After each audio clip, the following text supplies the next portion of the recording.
ഓം ഗുരുഭ്യോ നമഃ.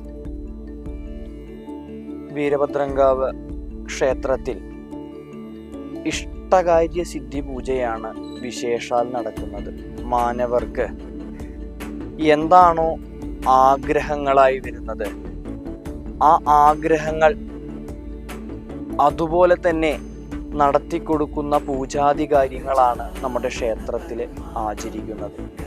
അതോടൊപ്പം തന്നെ ശത്രു സംബന്ധമായിട്ട് ഒരുപാട് ദോഷങ്ങൾ അലട്ടുന്നുണ്ടെങ്കിൽ അതിനെല്ലാം ശത്രു നിഗ്രഹത്തിന് വേണ്ടി രൂപം കൊണ്ടിരിക്കുന്ന മൂർത്തിയാണ് നമ്മളുടെ വീരഭദ്രസ്വാമി. എല്ലാ ഭക്തജനങ്ങളും നമ്മുടെ സ്വാമിയുടെ അടുത്തേക്ക് വന്ന് ഭക്തിപൂർവം പ്രാർത്ഥിച്ചു കഴിഞ്ഞാൽ എല്ലാവർക്കും ആ സദ്ഫലം സ്വാമി നൽകും. ഓം വീരഭദ്രസ്വാമിയേ നമഃ.